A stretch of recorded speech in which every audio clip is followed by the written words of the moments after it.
তপস্যাকাল ভস্য বুধবারের পরবর্তী শুক্রবার।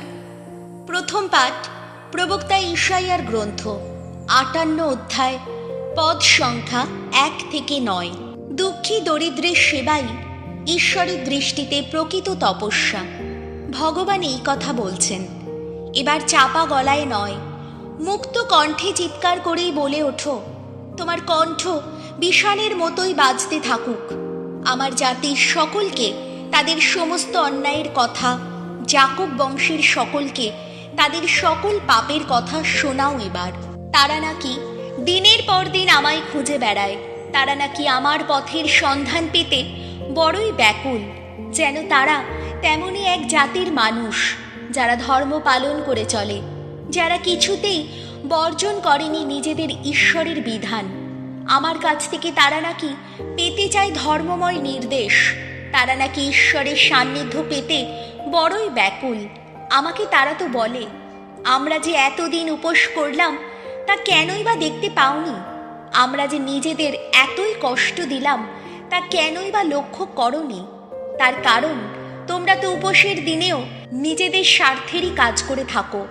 তোমাদের সমস্ত মজুরের ওপর সমানে চালিয়ে যাও শাসন শোষণ। তাছাড়া তোমরা যেন ঝগড়াঝাটি করতেই, হিংস্র ঘুষি মারতেই উপোস করে থাকো। তোমাদের এই এমন উপোস কিন্তু তোমাদের মিনতি ঊর্ধ্বলোকে পৌঁছে দিতে পারবে না কখনো। এই এমন উপোস, এই নিজেকে কষ্ট দেওয়ার এমন একটা দিন, আমি কি এমনটি চাই? এই যে নলখাগড়ার মতো মাথা হেট করে থাকা, কিংবা লোমের কাপড়ের আর ছাইয়ের বিছানা পেতে রাখা, একেই কি তুমি উপোস বলে থাকো? এই দিনটিকেই কি তুমি ভগবানের মনোমতো দিন বলে থাকো? আমি যা চাই তা কি বরং এই উপোস নয়? তা কি অন্যায়ের শিকল ছিঁড়ে দেওয়া আর জোয়ালের বাঁধন খুলে দেওয়া নয়? নিপীড়িতকে মুক্ত করে দেওয়া আর সমস্ত জোয়াল ভেঙে ফেলাই নয়? তা কি ক্ষুধার্ত মানুষের সঙ্গে তোমার খাবার ভাগ করে নেওয়া আর নিরাশ্রয় দরিদ্রকে নিজের ঘরে ঠাঁই দেওয়াই নয়? কাউকে বিবস্ত্র দেখলে তাকে পোশাক পরিয়ে দেওয়া আর মানুষ হিসাবে যে তোমার আপনজন তার প্রতি তোমার কর্তব্য কখনো এড়িয়ে না চলাই নয়? ওইভাবে চললেই তো তোমার জীবনে ভোরের মতোই ফুটে উঠবে আলো। তোমার যত ক্ষতের শীঘ্রই নিরাময় হবে। তোমার আগে আগে চলবে তোমার ধর্মিষ্ঠতা, তোমার পিছনে পিছনে চলবে ভগবানের মহিমা রক্ষীর মতো। তখন তুমি ডাকলেই ভগবান সাড়া দেবেন, তুমি ডেকে উঠলেই তিনি বলবেন, এই যে আমি, এই হলো প্রভুর বাণী। শ্যাম সঙ্গীত ধুয়ো। হে দয়াল, অনুতপ্ত যারা, তাদের তুমি ফিরিয়ে দাও না কোনো দিন। আমার প্রতি সদয় হও ওগো ঈশ্বর, তুমি তো করুণাময়। মুছেই ফেলো আমার সকল দোষ। তোমার কৃপা তো অসীম ওগো, আমার সেই অপরাধ নিঃশেষে ধুয়েই ফেলো। মোচন করো আমার সেই পাপের কালিমা, ধুয়ো। হে দয়াল, অনুতপ্ত যারা, তাদের তুমি ফিরিয়ে দাও না কোনো দিন। আমার দোষ, আমার ত্রুটি স্বীকার করছি আমি। আমার সেই পাপের কথা স্মরণে আমার রয়েছে অনুক্ষণ। তোমারই কাছে ওগো, একমাত্র তোমারই কাছে পাপ করেছি আমি। তোমার চোখে যা অন্যায় তাই করেছি আমি, ধুয়ো। হে দয়াল, অনুতপ্ত যারা, তাদের তুমি ফিরিয়ে দাও না কোনো দিন।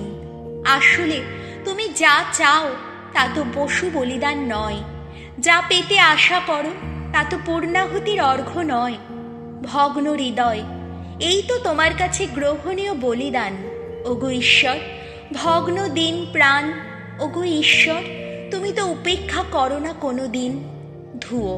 হে দয়াল, অনুতপ্ত যারা, তাদের তুমি ফিরিয়ে দাওনি কোনো দিন। বাণী বন্দনা। প্রভু যীশু, পরমেশ্বরের শাশ্বত বাণী, ধন্য তুমি। মন্দের নয়, যা কিছু শ্রেয় তারই সন্ধান করো, তাহলে তোমরা থাকবে চিরজীবী। প্রভুও হবেন তোমাদের চিরসহায়। মথি রচিত মঙ্গল সমাচার ৯ অধ্যায়, পদ সংখ্যা ১৪ থেকে ১৫। যীশু যখন থাকবেন না তখনই শিষ্যেরা উপোস করবেন। একদিন দীক্ষাগুরু যোহনের শিষ্যেরা যিশুর কাছে এলেন। তারা তাকে বললেন, আমরা ও ফরিসিরা তো প্রায় উপোস করি, অথচ আপনার শিষ্যেরা তা করেন না, এর কারণ কি? উত্তরে যিশু বললেন, যতক্ষণ বর সঙ্গে থাকে ততক্ষণ বরযাত্রীরা কি শোক করতে পারে? কিন্তু এমন দিন আসবে যখন বরকে তাদের কাছ থেকে নিয়ে যাওয়া হবে, আর তখনই তারা উপোস করবে। এই হলো প্রভু যিশুর মঙ্গল সমাচার।